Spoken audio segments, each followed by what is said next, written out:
ரேபிடோ இஷ்யூஸ்லாம் நிறையனா போயிட்டுருக்கு. இதை நான் பற்றி பேசணுமே தான் நினச்சிட்ருக்கிறேன்.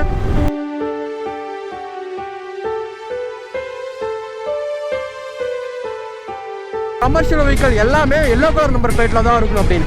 கமர்ஷியல் வெஹிக்கல் அப்படின்றது நம்மளோட ஓன் யூஸ் இல்லாமல் மற்ற யூஸ் பண்ணுவோம்ல, ஸோ அதை கமர்ஷியல் வெஹிக்கல் அப்படிம்பாங்க. இப்போ நம்ம ஸ்விக்கி சொமேட்டோ எடுத்துக்கோங்க, இன்னும் ஈஸியாக சொல்கிற இந்த மாதிரி வாடகைக்கு ஓட்டுவாங்களா, வாடகைக்கு ஓட்டுறத கமர்ஷியல் வெஹிக்கல் அப்படிம்பாங்க. ஸோ அந்த மாதிரி ஓட்டுற வண்டிக்கு பார்த்தீங்கன்னா டேக்ஸ் இன்க்ளூடாக வரும். எக்ஸ்ட்ரா பார்த்தீங்கன்னா ரோட் டேக்ஸ், இன்சூரன்ஸ் அந்த மாதிரிலாம் வரும். அந்த கமர்ஷியல் வெஹிக்கல் நம்பர் பிளேட் தான் கண்டிப்பாக போட்டு ஓட்டணும் அப்படின்னு ஒரு ரூல் இருந்தால் ஸ்விக்கி, ஜொமேட்டோ, த்ரோட்டர் அப்படின்னு சொல்லி இந்த மாதிரி நிறையனா இருக்குது. இது நிறையனுமே எல்லோ கலர் நம்பர் பிளேட்டில் தான் வரணும்.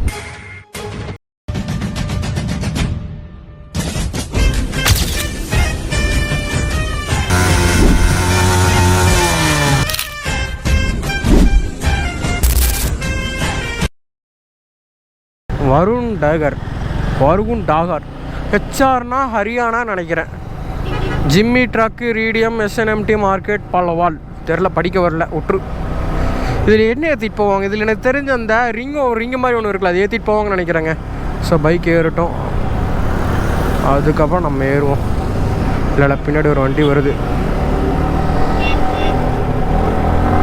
ஆமாம், இதில் லெஃப்ட்டில் ஏறுவாள். லெஃப்ட்டில் எப்போயுமே ஏறக்கூடாது. எப்போயுமே பார்த்துக்கிட்டிங்கன்னா நீங்கள் ஓவர்டேக் அடிக்கிறீங்கன்னா முக்கால்வாசி லெஃப்ட்டில் இருந்து அவாய்ட் பண்ணிக்கோங்க. எப்போயுமே அந்த பெரிய வண்டியில் இருக்கும்ல, அதில் எப்போயும் பார்த்தீங்கன்னா ரைட் சைடில் தான் வரும். 2 வீலரு, அதுக்கப்புறம் இந்த மாதிரி பார்த்துக்கிட்டிங்கன்னா இந்த பெரிய வண்டியெலாம் இருக்குல்ல, அதாவது இந்த லோடு வண்டி எல்லாம் உங்களுக்கு ஈஸியாக சொல்கிறேன், இந்த பேட்ச் வண்டி இருக்கும்.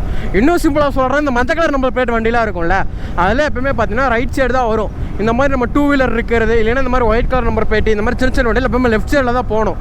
ஏன்னா அதான் ரூல்ஸு என்னன்னு தெரியல, பட் நிறைய இடத்துல நானே நோட் பண்ணியிருக்கேன். எங்கள் அப்பா லாரி டிரைவர், எங்கள் அப்பா பார்த்துக்கிட்டிங்கன்னா லாரி டிரைவர், அதுக்கப்புறம் எங்கள் சொந்தக்காரங்க கொஞ்சம் பேர் லாரி டிரைவர் இருக்குன்னு அவங்க சொல்லியிருக்காங்க, நானும் கேள்விப்பட்டிருக்கேன். ஏன்னா நீங்கள் நிறைய நோட் பண்ணாலும் உங்களுக்கு மேக்ஸிமம் அப்படி தான் இருக்கும். எதனால் லாரிலாம் வந்துட்டு ரைட் சைடு ஏறி போகிறாங்கன்னா, இப்போ லெஃப்ட் சைடில் பார்த்திங்கன்னா நிறைய பேர் ஒன் வேல ஏறி வருவாங்கள்ல, ஸோ அவங்களுக்கு தெரியாது இந்த மாதிரி ஒரு பெரிய வண்டி இந்த மாதிரி வருது அப்படின்னா சடனாக வந்து ஆக்சிடென்ட் ஆகும். ஸோ அதனால தான் பார்த்தீங்கன்னா மேக்ஸிமம் எல்லா வண்டியும் பார்த்துக்கிட்டிங்கன்னா இந்த மாதிரி ரைட் சைடு ஏறி போவாங்க. அதே மாதிரி பார்த்துக்கிட்டிங்கன்னா இந்த ரேபிடோ இஷ்யூஸ்லாம் நிறையனா போயிட்டுருக்கு. இதை நான் பற்றி பேசணுமே தான் நினச்சிட்ருக்கிறேன். ஏன்னா எனக்கு உண்மையாக சொல்லப்போனால் ரேபிடோ நானும் ஓட்டியிருக்கேங்க. ஏன்னா இல்லைன்னு சொல்ல முடியாது. இப்போ கவர்மெண்ட் கமர்ஷியல் வெஹிக்கல் எல்லாமே எல்லோ கலர் நம்பர் பிளேட்டில் தான் இருக்கணும் அப்படின்னு. கமர்ஷியல் வெஹிக்கல் அப்படின்றது நம்மளோட ஓன் யூஸ் இல்லாமல் மற்ற யூஸ் பண்ணுவோம்ல, ஸோ அதை கமர்ஷியல் வெஹிக்கல் அப்படிம்பாங்க. இப்போ நம்ம ஸ்விக்கி சொமேட்டோ எடுத்துக்கோங்க, இன்னும் ஈஸியாக சொல்கிறேன், இந்த மாதிரி வாடகைக்கு ஓட்டுவாங்களா, வாடகைக்கு ஓட்டுறத கமர்ஷியல் வெஹிக்கல் அப்படிம்பாங்க. ஸோ அந்த மாதிரி ஓட்டுற வண்டிக்கு பார்த்தீங்கன்னா டேக்ஸ் இன்க்ளூடாக வரும். எக்ஸ்ட்ரா பார்த்தீங்கன்னா ரோட் டேக்ஸ், இன்சூரன்ஸ் அந்த மாதிரிலாம் வரும். அந்த கமர்ஷியல் வெஹிக்கல் நம்பர் பிளேட் தான் கண்டிப்பாக போட்டு ஓட்டணும் அப்படின்னு ஒரு ரூல் இருந்தால் ஸ்விக்கி, ஜொமேட்டோ, த்ரோட்டர் அப்படின்னு சொல்லி இந்த மாதிரி நிறையனா இருக்குது. இது நிறையனுமே எல்லோ கலர் நம்பர் பிளேட்டில் தான் வரணும். அப்படின்ட்டிங்கன்னா ஏன் நீ ரேபிடோ மட்டும் நீ பேன் பண்ணுற அப்படின்ட்டிங்கன்னா இதுக்கு முழுக்க ஆட்டோக்காரங்க மட்டும்தான் காரணம். எல்டிஎஃப் இப்போ நான் இன்னும் சிம்பிளாக சொல்கிறேனே, இப்போது 2 கிலோமீட்டர் போடுறதுக்கு அவங்க 100 ரூபா வாங்குறாங்க. அப்படின்ற போது அவன் 2 கிலோமீட்டர் ரேபிடோ போட்டு போனால் எவ்வளோனா வெறும் 22 ரூபா தான். ஏன்னா இது நான் ரேபிடோ ஓட்டியிருக்கேன், ரேபிடோ புக்கும் பண்ணியிருக்கேன். ஓகேவா, ஒரே நிமிஷம் இருங்க. இந்த ட்ராமையா இன்னும் ஓப்பன் சொல்லலாம், இருக்கப்பட்டவன் 100 ரூபா கொடுத்துப்போம், இல்லாதப்பட்டவன் என்ன பண்ணுவான் நீங்கள் யோசிக்க. இப்போ அந்த 2 கிலோமீட்டர் ஆனால் கவர்மெண்ட் ரூல்ஸ் பார்த்தீங்கன்னா மினிமம் கிலோமீட்டருக்கு இவ்வளோ தான் நீ வாங்கணும்னு இருக்குது. நீ அதுக்கேற்ற மாதிரி நீ வாங்குறியா? சரிக்கிட்ட வந்து ரீச் ஆகிடுச்சு, ஊட்டிக்கிட்ட வந்து நீ ரீச் ஆகலை, நான் கடவுள்கிட்ட வேண்டிகிட்டே இருக்கிறேன், ஏன் கடவுள். ஏன்னா ரொம்ப ப்ராப்ளம்ங்க, மண்டையில் ஓடிட்டே இருக்குது. ஒன்றுமில்லை, பர்ஸு பார்த்தீங்கன்னா மிஸ் ஆகிடுச்சு. பர்ஸில் பார்த்தீங்கன்னா ஒரிஜினல் ஆர்சி புக் இருக்குது, சரிங்களா. பர்ஸில் பார்த்திங்கன்னா ஆர்சி புக் ஒரிஜினல் இருக்குது, லைசன்ஸ் ஒரிஜினல் இருக்குது, ஏடிஎம் கார்டு எல்லாம் அதில் தான் இருக்குது. இன்னொரு பெரிய வந்துட்டு என்னென்னா என்னோடய இதில் தாங்க இருக்குது, பேர் என்னது, கேஷ் அதில் தான் இருக்குது. அதுக்கப்புறம் வந்துட்டு அது எனக்கு நல்லா ஞாபகம் இருக்குது, வீட்லேயே தாங்க வச்சுட்டு போனேன். யார் வீட்டுக்கு வந்தாங்கன்னு தெரியல, பர்ஸை காணோம். அதுக்கப்புறம் வந்துட்டு வேறு எதுவுமே இல்லை. அதுக்கப்புறம் நம்மளோட விடுங்கள்ட்ட ஃபுல்லாக பார்த்துக்கலாம், மடல் ஓடிட்டு நல்லாயிருக்கு. கோபரோட பேட்டரி இருக்குல்ல, அந்த கேஸ் அப்படியே வீட்டிலே வச்சுட்டு வந்துட்டேன். நான் என்ன பண்ணேன்னு தெரில. இந்த பிளாக் தண்டர் தாங்க ஒரு வாட்டி வரணும், வந்துக்கலாம் பொறுமையாக. இது வந்துட்டு கொஞ்சம் ஆள்லாம் ஜாலியாக நிறைய வந்தாங்கன்னா நல்லா இருக்குங்க. இது ப்ரோ பார்த்துக்கிட்டிங்கன்னா ஹேண்டில் பார் நல்லாவே டிஃப்ரெண்ட்டாக தெரியுதுன்றாரு. எனக்கே நல்லாவே டிஃப்ரெண்ட்டாக இருக்குங்க. ஒரு 5 கிலோமீட்டர் மட்டும் ஒரு மாதிரி கஷ்டமாக இருந்துச்சு. அங்கேருந்து கொஞ்சம் தூரம் ஓடிட்டு வந்தோம்ல, அப்போ மட்டும் ஒரு மாதிரி கஷ்டமாக இருந்துச்சுங்க. அதுக்கப்புறம் வந்துட்டு நல்லாவே பழகிடுச்சு அந்த ஹேண்டில் பார். வா அந்த இந்த ஸ்மெல் அடிக்குதுங்க. எப்போயுமே நம்ம ஊட்டி வந்தாலும் ஒரு ஸ்மெல் அடிக்குதுங்கன்னு சொல்லுவோம்ல, அந்த தைலம் ஸ்மெல்லாம் சம்திங் ஏதோ ஒரு ஸ்மெல் அடிக்குது. இங்கே முன்னாடி போனதுக்கப்புறம் செக் போஸ்ட் இருக்குது, அங்கே செக் பண்ணுவாங்க. ஸோ பைக்கோட புக்ஸு அதெல்லாம் ஒரிஜினல் தாங்க கேட்பாங்க. நான் வந்துட்டு என்ன சொன்னால் பைக் லோனில் தான் போட்டு எடுத்துருக்கு. ஸோ நான் வந்துட்டு ஆர்ஸ் புக் அங்கே தான் சார் இருக்குது அப்படின்னு தாங்க சொல்லணும், வேறு வழி இல்லை. அது இல்லாமல் இன்னொரு பெரிய ட்விஸ்ட் பார்த்தீங்கன்னா பைக்குக்கு 5000 ஃபைன் இருக்குது. அதை கட்டணும். அதை கட்டாமல் ஏதோ உழைப்பு விட்டால் நம்ம முடிஞ்சோம். 350 பேசினா கூட ஒர்த்து தான். ஸோ ஊட்டிக்கெலாம் போனால் பார்த்தீங்கன்னா கொடைக்கானலாம் போனால் 250 ரூம் இருக்குது. பட் நமக்குலாம் பார்த்துக்கிட்டிங்கன்னா இந்த ஒய்ஃபை இருக்க ரூமாக கொஞ்சம் பார்க்கணுங்க. நம்ம அப்படியே ஜாலியாக எடுத்துகிட்டு போகலாங்க. ப்ரோ பார்த்துக்கிட்டு ப்ரோவில் எதுவும் சொல்ல மாட்டார் தான், வண்டி இன்ஜின் செட் ஆயிடுச்சுல்ல, நம்ம வாட்டுக்கு ஜாலியாக எழுதிட்டு இருக்கோம். முன்னாடி செக் போஸ்ட்லாம் மட்டும் கொஞ்சம் ஸ்லோ பண்ணிக்கணும். அவ்வளோலாம் அழுத்து கிடையாதுங்க. ஐயோ இது வேறு ஏதாவது பிரச்சனை. இப்போ 90 அதுலேயே தான் வந்துட்டுருக்குறேன். ஒரு மாதிரி மனசு ரொம்ப கஷ்டமாக இருக்குது. அண்ட் மைண்டுக்குள்ளே நிறைய விஷயங்கள் ஓடுதுங்க. இப்போ பார்த்துக்கிட்டு எங்கள் வீட்டில் எங்கள் அப்பா நான் சொல்லாமல் தான் வந்திருக்கிறேன். எங்கள் வீட்டில் வேறு எங்கள் அப்பா ஃபோன் பண்ணிகிட்டே இருக்கிறார், ப்ரோவும் சொல்லிகிட்டு இருக்காரு. ஏன்னா எங்கள் வீட்டில் ரொம்ப பயப்படுவாங்க, என்னடா அது அப்படின்னு. ஏன்னா எனக்கு பிடிச்சது இந்த பைக் ட்ராவல்னால. எங்கள் வீட்டில் நீ பஸ்ஸில் போகிறியா 10 நாள் ஆனாலும் 1 மணி நேரம் விட மாட்டாங்க நம்ம வீட்டில். அது எப்படி சொல்கிறேன்னா, எங்கள் அப்பா பார்த்தா லாரி டிரைவர்னால அந்த நிறைய பைக் ஆக்சிடென்ட், அப்புறம் பசங்க ஓட்டுறது, அதுக்கப்புறம் அப்படி இப்படிம்பார். டுக்காட்டிங்க ட்ரைம்பில் ட்ரைடன்ட்டு ஸ்பீட் 400 நினைக்கிறேன். ஆடு எனக்கு நான் இந்த இதில் தாங்க பார்த்தேன். நான் ஒரு இடத்துல போன வாட்டி வந்தேன், அது வீடியோ எடுத்து அந்த வீடியோ டெலீட் ஆகிடுச்சு. போன இடத்துல ஒரு வாட்டி ஒரு கடையில் சாப்பிட போனேன். அங்கே வந்துட்டு இந்த நாய் இருக்குல்ல, நாய் பார்த்துக்கிட்டிங்கன்னா அப்படியே புசுன்னு இருந்துச்சு. எனக்கா ஒரு மாதிரியாக இருந்துச்சு. இப்போ இங்கே இருக்கிற நாயெல்லாம் எப்படிங்க இருக்கும், உங்களுக்கு எப்படி சொல்ல, சிட்ஸுன்னு ஒரு நாய் இருக்கும், உடம்பு ஃபுல்லாக முடிய வச்சு, அந்த மாதிரி இருக்குது இங்கே இருக்கிற தெருவில் இருக்க நாயை. அப்போ அப்படின்ட்டு இருக்குது. அது இல்லாமல் அங்கே வேறு இந்த குரங்கு குட்டிகள் நிறைய சேட்டைகள் பண்ணுது. வண்டியை மட்டும் பார்த்து போடணும். இப்போ வரைக்கும் பார்த்து நாளைக்கு காலையிலே சீக்கிரம் போகணும். அதனால் இப்போ போய் நம்ம ரூம் எடுத்துகிட்டு இந்த வீடியோவை உட்காந்து ஃபுல்லாகவே காம்ப்ரஸ் பண்ணி எடிட் பண்ணிட்டுனா கரெக்டாக இருக்கும். எனக்கு தெரிஞ்சு இந்த பவர் பேங்க் எனக்கு கை கொடுத்தா போதுங்க. அதுக்கப்புறம் எதுவும் பண்ணிக்கலாம். இந்த பவர் பேங்க் மட்டும் எனக்கு கொஞ்சம் சார்ஜ் இறங்காமல் கை கொடுத்தாலே போதும். காப்பாற்றிடுறா பவர் பேங்க்கு. உன்னை நம்பி தான் அந்த ரைடில் ஃபுல்லாக உன்னை டிஃபெண்ட் பண்ணி தான் இருக்கேன். அவ்வளோதாங்க. செக் பண்ண போன வாட்டமாக போலீஸில் நின்றுருந்தாங்க. பண்ணி கொஞ்சம் கொஸ்டின்ஸ்லாம் கேட்டிருந்தாங்க. பட் இப்போ கேட்கல. இப்போ கொஞ்சம் அழுத்திடலாங்க. எதுலேருந்து ஒரே ரோடு தான் ஊட்டிக்கு. மேலே ஜாலியாக ஏறியிலாங்க. Gudalur 93 kilometre, Mysore 178 kilometre. So வந்துட்டு காலை சீக்கிரமாக வந்திருந்தால் 100% மைசூர் போயிருக்கலாம். இப்போ அது ஒன்று தான் அல்ட்டு இது. எனக்கு தெரிஞ்சு இந்த ஈவினிங் டைமில் வந்து நான் வந்து என்ன பிளான் பண்ணேன், இந்த ஈவினிங் டைம் வர்றதுனால இந்த யானை கீனியில் தான் இருக்குமான்னு நினச்சேன். பாப்பா இருந்துச்சுன்னா நல்ல கண்டென்ட்டு. நம்மளை விட நல்லா முன்னாடி போயிட்டாருன்னு நினைக்கிறேங்க. ஸோ எப்படி இருக்குது கிளைமேட், எப்படி இருக்குன்னா வெயில் அடிக்குது, சில்லுன்னு காற்று அடிக்குது. ஆனால் குளிர்லாம் இல்லை, சில்லுன்னு அடிக்கலைங்க. அந்த எப்படி சொல்கிறது, அந்த அனல் காற்றும்பாங்கள்ல அந்த மாதிரி அடிச்சிட்ருக்கு. ஸோ உடம்பு பார்த்தீங்கன்னா ரொம்ப டீஹைட்ரேட் ஆகிட்டு இருக்குங்க. இந்த இடத்துல பார்த்துக்கிட்டிங்கன்னா தண்ணி வர மாதிரி ஒரு இடம் இருக்கும். ஸோ போன வாட்டி பார்த்துக்கிட்டிங்கன்னா வந்து இந்த வீடியோ ஃபோட்டோஸ்லாம் எடுத்துகிட்டு இருந்தேன். இந்த வாட்டி அந்த தண்ணி வந்துச்சுன்னா கிளைமேட் நல்லா இருக்கணும். உங்களுக்கு சின்ன சின்ன ஹிண்ட்ஸ் தரேன். அந்த மாதிரி வந்துச்சுன்னா கிளைமேட் நல்லா இருக்கணும் ஒரு தெளிட்டு. சரிங்களா? என்னது ப்ரோ இங்கே தான் போயிட்டுருக்குறாரா? வாங்க பார்த்துக்கலாம்.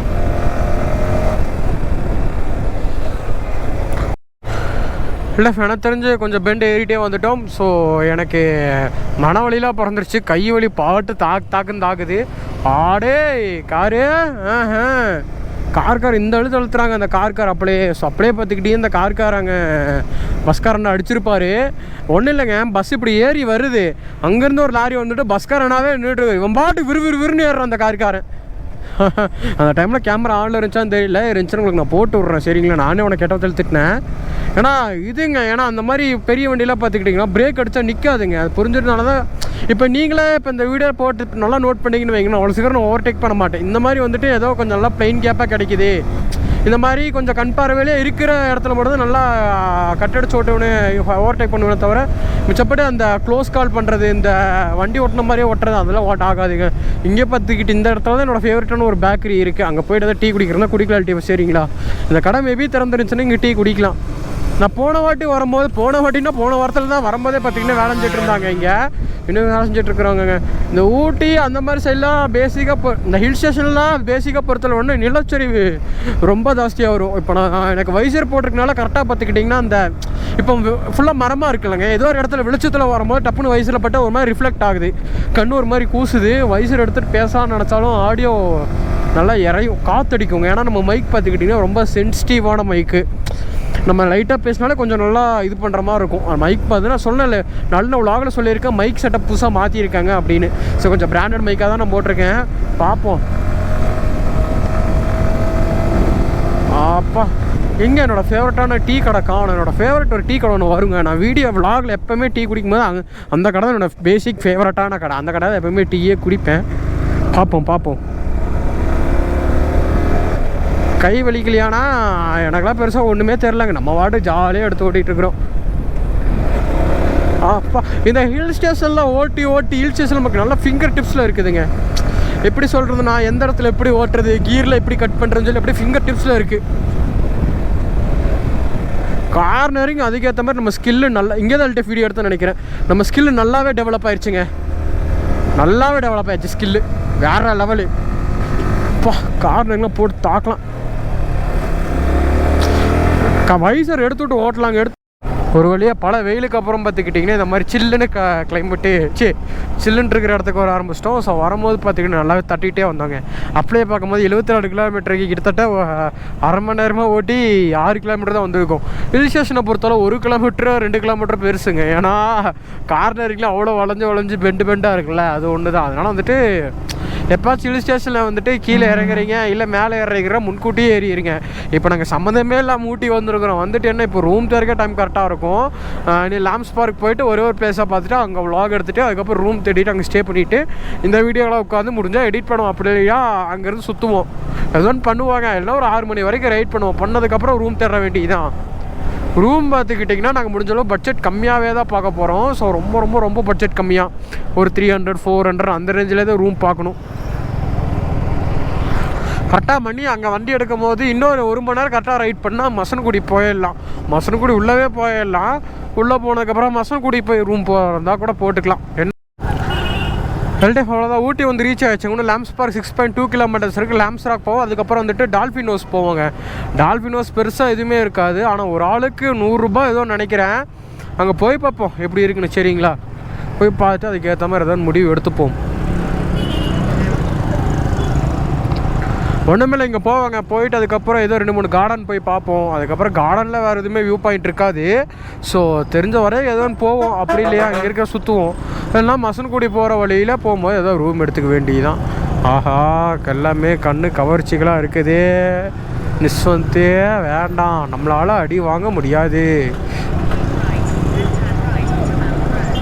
இந்த வழி ஞாபகம் இருக்குங்களா? ஐயோ, ஞாபகம் இருக்கிறதுக்கு உங்களுக்கு வாய்ப்பு இருக்காது. வீடியோ எல்லாமே டெலீட் பண்ணிட்டேன். நான் டெலீட் ஆகலாம், ஃபார்மேட் ஆகிடுச்சு. என்ன ஆகி போச்சுன்னா, நம்ம வண்டியில் போனட்டே வரும்போது இந்த ஃபாக் லைட் லூஸ் ஆகிடுச்சு. இதை டைட் பண்ணுறதுக்கு இந்த வழியாக தான் ஃபுல்லாக மெக்கானிக்ஸ் ஆகிட்டு தேடிட்டு இருந்தேன்.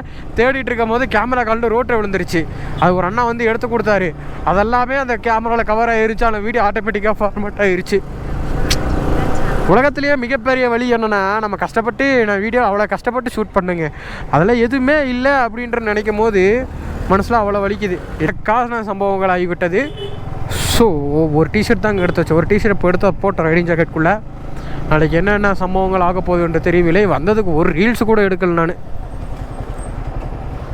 ஏதோ ரீல்ஸ் எடுக்கிறீங்க, அந்த ரீல்ஸ் எடுத்து இன்றைக்கி நைட்டு உங்களுக்கு எடிட் பண்ணி கொடுத்துட்டா நம்ம ஒரு வழியாக அஃபீஷியலாக கரெக்டாக ரெடி ஸ்டார்ட் பண்ணிவிட்டு நம்ம பசங்க கொஞ்சம் ஹாப்பினஸாக இருப்பாங்க. அது விட்டால் இங்கே ஒரு சர்ச்சு ஒன்று இருக்குது. அது வந்துருங்க. அதெல்லாம் கரெக்டாக எந்த வழியில் போகிறதுன்னு தெரியல. இது ஃபோக் லூஸ் ஆயிடுச்சுங்க. ஃபோக் லூஸ் ஆயிடுச்சு. கண்ணுக்குள்ளே ஏதோ ஒன்று போயிடுச்சுங்க. ஒரு மாதிரியாக இருக்குது. இங்கே ஐ ட்ராப்ஸ் வாங்கி ஒன்று ஊற்றுனா ஃப்ரீசராக தான் விழுகு. கண்ணெல்லாம் ஆல்ரெடியே ஒரு மாதிரியாக இருக்குது. எல்டிஃப் இந்த லாம்ஸ் ராக் வந்திருக்கு. ஆனால் இந்த வழியாக வந்த மாதிரி எனக்கு ஞாபகமே இல்லை. என்ன இது ஏன் இப்படி காட்டுதுன்னு தெரிய மாட்டேங்குது. பட் இந்த வழியாக வந்த மாதிரி ஞாபகமே இல்லை. சிங்காரா எஸ்டேட் சாலை தெரில. வந்ததுக்கப்புறம் இதில் போவோம். 3.5 கிலோமீட்டர் காட்டுதுங்க. நம்ம வாட்டுக்கு போவோம். அதே மாதிரி பார்த்துக்கிட்டிங்கன்னா இங்கே தண்ணி கேன் யாராச்சும் வாங்குறீங்க அப்படின்னு கேட்டிங்கன்னா கீழே தான் முன்னாடி ஏறும்போதே பார்த்தோன்னா 5 லிட்டர் கேன் இருக்கும். 5 லிட்டர் 100 ரூபாயோ 80 ரூபா 90 ரூபா ஏதோ சம்திங் நினைக்கிறாங்க. இப்படி சொல்கிறது. ஃபஸ்ட் வாட்டி வந்துட்டு மேலே ஏறி போய் ஃபோட்டோ எடுத்துகிட்டு இருந்தோம். இங்கே இது விட்டால் வேறு எதுவுமே இல்லை. இது விட்டால் அது லாம்ஸ்ரோம் இங்கேருந்து. அப்புறம் ஏன் ஃபோட்டோ ஷூட் தான் எடுக்கிறீங்களா? அவ்வளோதான் இல்லையா. அடுத்தது போயிட்டு அந்த ரூம் தேட போயிட வேண்டியதான். வாவ். ஸோ இங்கேருந்து உங்களுக்குலாம் பார்க்குறதுக்கு நல்லா தான் இருக்கும். எப்படி சொல்கிறாங்களா, நல்லா இருக்குங்க. அதுக்கப்புறம் பார்த்தீங்கன்னா ஃபுல்லாக ஸ்கையாக இருக்குது. பேக்கில் இருந்து ஐஃபோன் எடுத்து ஜோப்பில் வச்சு நம்ம இந்த ஆட்டம் ஆடுறதுனால தான் ஐஃபோன் போயிருக்குன்னு நினைக்கிறேங்க. ஏன்னா ஐஃபோன் அந்த ஷேக்னஸ் ஆனால அது போயிடுச்சுன்னு நினைக்கிறேன். ஸோ இங்கெல்லாம் பார்த்துக்கிட்டிங்கன்னா ஃபுல்லாக வீடு சின்னதாக தான் தெரியும். இல்லைங்க பண்ணுறது, ஏதோ ஒரு நேரத்தில் ஏதோ ஒரு பிரச்சனைகள்லாம் வந்தே தான் தீருது. அது நல்லா விதம் இங்கே அங்கங்கே இங்கே கப்புள்ஸ்லாம் என்ஜாய் பண்ணிகிட்டு இருக்கிறாங்க. நம்மளும் லவ் பண்ணியிருந்ததை ஜாலியாக சுற்றிட்டு இருந்திருக்கலாம். நமக்கு என்ன கதைன்னு தெரியல. குளிரில் வேறு வாய் வளர்றதுக்கு குளிர்னு சொல்ல முடியாது, இதுவும் சொல்ல முடியாது. எல்டிஎஃப் இதில் அப்படியே கீழே போனால் கிண்ணக்கோரைன்னு வரும். இருக்கிறதுலேயே லாஸ்ட்டு கிராமம் அதுதான். ஸோ என்ன சோழமந்தூர்னு ஏதோ ஒன்று வரும். ஸோ கீழே வழியாக போய் பார்க்கலாம். இந்த கோவில் சைடெலாம் வந்திருக்கும், உங்களுக்கு ஞாபகம் இருக்கோ தான் நினைக்கிறேன். அந்த வீடியோ நீங்கள் பார்த்தாலே உங்களுக்கு தெரிஞ்சிருக்கும். ஸோ கீழே பார்த்துக்கிட்டிங்கன்னா கிண்ணக்கோரையாலும் சோழமன்னூரோ ஏதோ ஒரு ஊர் இருக்குது. அதான் இருக்கிற லாஸ்ட் ஊர். அங்கே வந்துட்டு ரொம்ப டேஞ்சரு அப்படி இப்படின்னு சொல்லியிருக்காங்க.